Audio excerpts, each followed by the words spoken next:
El crucero de asalto de Los Ángeles Sangrientos Puño de Val volvía de una campaña en el sector Botan cuando recibió una llamada de alerta. El planeta Cartas no era ni mucho menos la joya más resplandeciente de la corona del Imperio.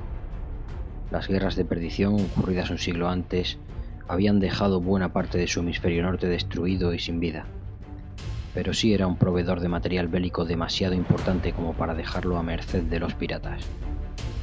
Por tanto, el capitán Abel Zorael ordenó al Puño de Val poner rumbo a Cartas y acudir en ayuda del planeta. Ya fuera por buena planificación estratégica o por pura suerte, el caso es que el Puño de Val emergió del Immaterium prácticamente encima de la flota pirata. Sus salvas de babor y estribor aniquilaron a varias naves antes de enzarzarse en un combate singular con la nave capitana enemiga, la Carcajada de Muerte. El crucero de batalla pirata no aguantó mucho más que sus camaradas. La primera andanada de Los Ángeles Sangrientos inutilizó su sistema de armamento, mientras que la segunda destrozó sus motores. Desprovista de toda capacidad para navegar, la Carcajada de Muerte quedó atrapada en la órbita gravitatoria de Cartas hasta que entró en fuga y se dirigió hacia la atmósfera del planeta en un estado semi-incandescente, para acabar impactando con fuerza entre las ruinas de una de las ciudades de su hemisferio norte. El capitán Zorael no quería que ningún pirata sobreviviese para volver a amenazar Cartas en el futuro, así que descendió a la superficie con 3 escuadras de Los Ángeles Sangrientos. Sin embargo, lo que prometía ser una sencilla misión de búsqueda y destrucción se convirtió rápidamente en algo mucho más serio. El motor de disformidad de la Carcajada de Muerte había quedado muy dañado, pero no estaba completamente destruido. Aunque sus colosales generadores nunca más volverían a mover la nave por la disformidad, el impacto contra la superficie del planeta los hizo entrar en funcionamiento de forma errática e inestable. Fuera de control, la torrencial energía de la disformidad abrió una brecha en el espacio real, creando un portal hacia las terroríficas tierras demoníacas del caos.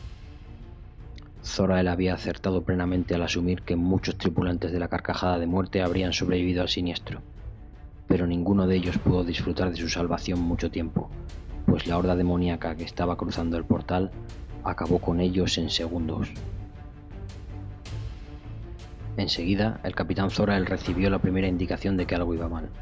Cuando sus cañoneras Stone Raven iniciaban el acercamiento final a la zona de impacto, se desató una tormenta de aspecto completamente antinatural, que empezó a azotar a las naves con vientos huracanados y descargas de rayos rojizos.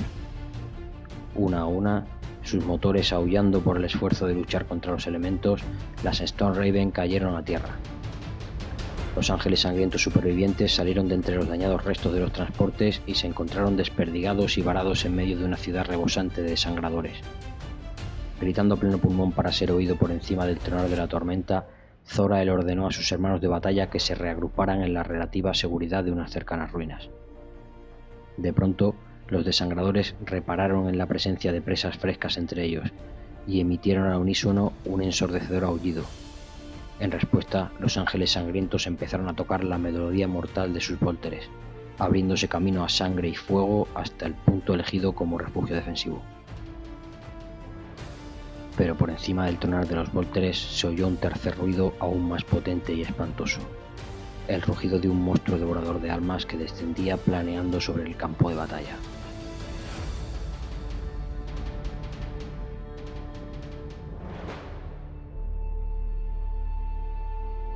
Capítulo 2. La última defensa de Zorael. Aquel no era un devorador de almas cualquiera, sino el propio Ka'Bandha en toda su gloria, el primero de entre los súbditos de Khorne y heredero de unos poderes y una estatura que triplicaban los de cualquier otro gran demonio del dios de la sangre.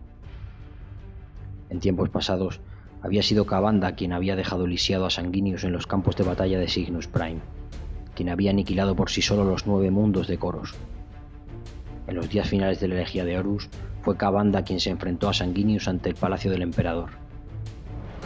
Aquel día fue el primarca quien derrotó al gran demonio, rompiéndole la espalda y dejando caer al suelo su cuerpo inerte. Pero Ka'Bandha era de una estirpe demoníaca, y ni siquiera los golpes del gran Sanguinius podían acabar con él para siempre.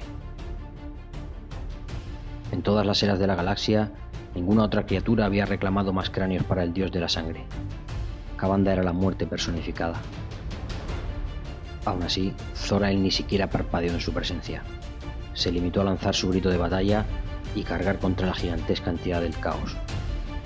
Zorael descargó 2 golpes seguidos sobre su demonio adversario, o quizá fueron 3, pero no más. En respuesta, el hacha del devorador de almas, con sus impías runas emitiendo un resplandor carmesí, descendió sobre Zorael con una única y masiva descarga. Zorael alzó su espada para intentar parar el ataque, pero el hacha de Ka'Bandha se había forjado en la disformidad misma, y no podía ser frenada por ningún alma mortal, ni siquiera por una reliquia de los ángeles sangrientos. El hachazo partió en 2 la espada de Zorael y atravesó limpiamente su armadura para clavarse profundamente en sus carnes. El estupefacto y mortalmente herido capitán cayó de rodillas, indefenso ante el gran demonio. Ka'Bandha se inclinó sobre su enemigo, extendió su mano y con gran facilidad lo decapitó. Con un gran rugido de victoria, Ka'Bandha alzó su trofeo durante un momento, antes de llevarlo hasta su ansiosa boca y convertirlo en pulpa entre sus monstruosos dientes. Con la muerte de su capitán, el desánimo amenazó con cundir entre los ángeles sangrientos supervivientes. Si ni el más poderoso entre ellos había sido capaz de frenar al salvaje devorador de almas, ¿qué esperanzas de victoria podían albergar los demás? Quizás se hubiese podido lanzar más armamento pesado contra él, pero las posiciones de los devastadores ya habían sido superadas, y a esas alturas los integrantes de dichas escuadras estaban o muertos o luchando en un brutal cuerpo a cuerpo en lo alto de un terraplén formado por los cadáveres de sus hermanos de batalla. Rescatarlos era imposible. La misma tormenta demoníaca que había derribado a los Stone Ravens dejaría fuera de combate a cualquier otra nave que intentase alzar el vuelo.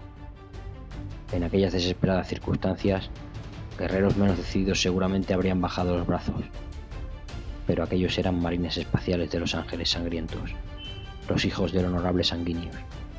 Sus antepasados habían luchado junto al emperador en el día más negro de la humanidad, y la memoria de aquella jornada merecía ser honrada hasta la última gota de sangre. En un instante, la sombra del desánimo desapareció de sus corazones, viéndose reemplazada por una determinación absoluta. Los Volters rugieron una vez más, triturando a oleada tras oleada de desangradores, e incluso los hermanos de batalla que estaban atrapados en la lucha cuerpo a cuerpo dieron súbitamente muestras de una furia de batalla a la que ni siquiera los aberrantes demonios surgidos de la disformidad eran capaces de hacer frente. Lamentablemente, toda esta energía renovada no era suficiente para alterar el curso de la batalla, tan solo podía prolongarlo.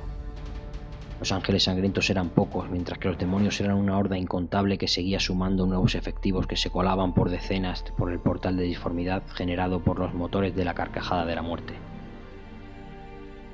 Ka'Bandha, aún ansioso de hacerse con más cráneos enemigos, se lanzó una vez más a la refriega. Tras alzar el vuelo, oteó el campo de batalla hasta fijar su atención en el punto de mayor resistencia de los marines espaciales, una posición defensiva entre las ruinas de un templo imperial donde un puñado de ángeles sangrientos habían logrado hasta ese momento rechazar todos los ataques lanzados contra ellos. Ka'Bandha batió sus poderosas alas aún más fuerte a través de la tormenta, buscando el mejor punto desde el que lanzarse en picado sobre sus presas, pero de pronto, cuando el devorador de armas se encontró en su punto más elevado de ascenso, todo cambió. Una figura dorada cayó de los cielos como un meteorito, chocando contra la figura de Ka'Bandha con una fuerza demoledora. Sanguinor, el protector de los ángeles sangrientos, había llegado.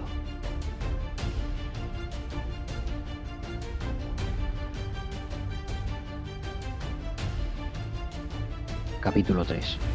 El ángel y el demonio. Tan devastador fue el impacto de Sanguinor que ni siquiera las robustas alas de Ka'Bandha fueron capaces de mantenerlo en el aire. El ángel y el demonio se enredaron y cayeron al suelo con una fuerza increíble. Su impacto abrió una nueva y amplia brecha que cruzaba las ruinas.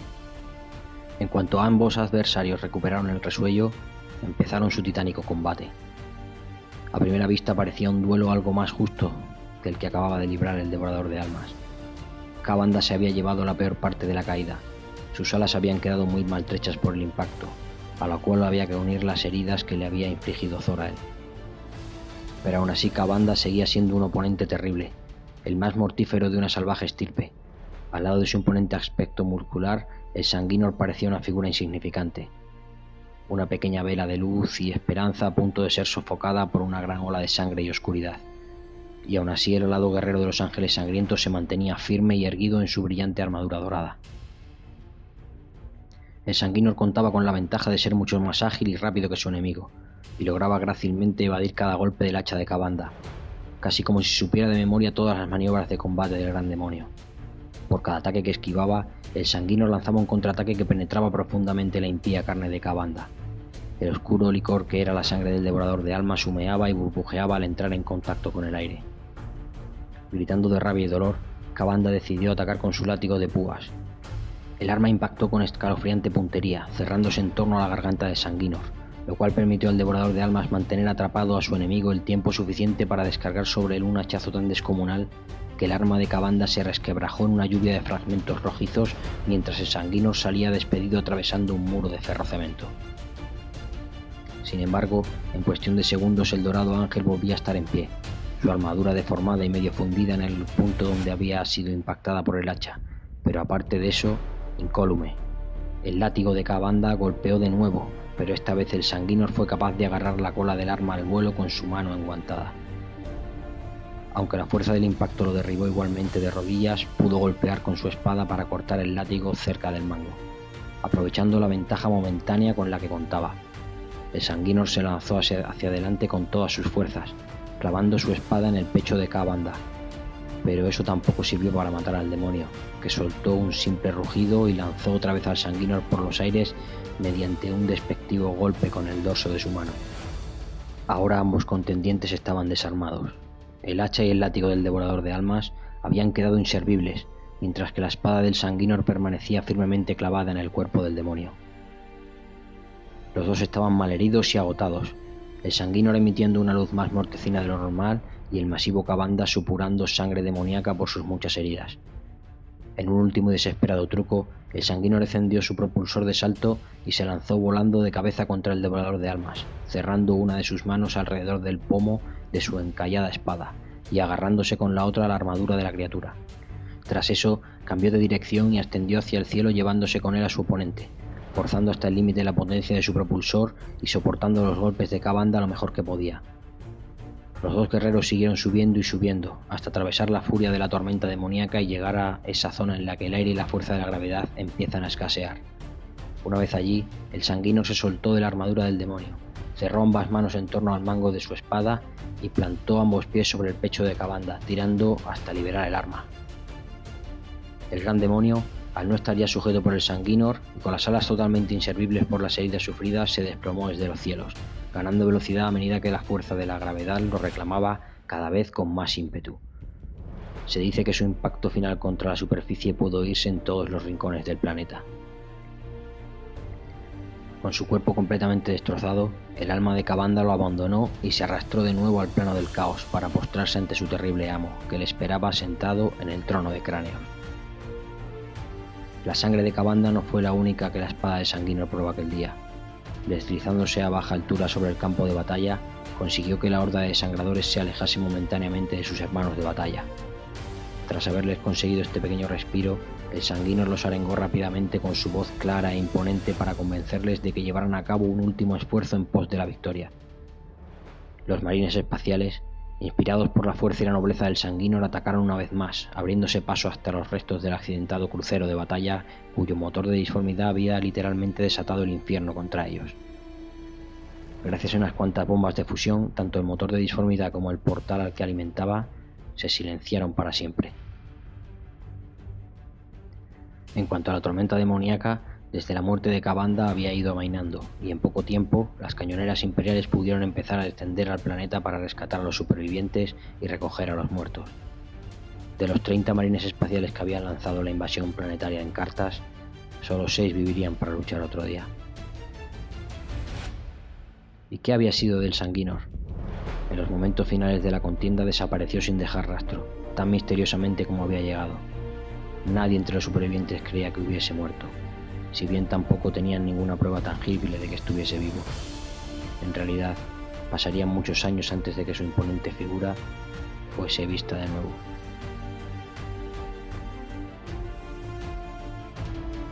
Codex, Ángeles Sangrientos, quinta edición.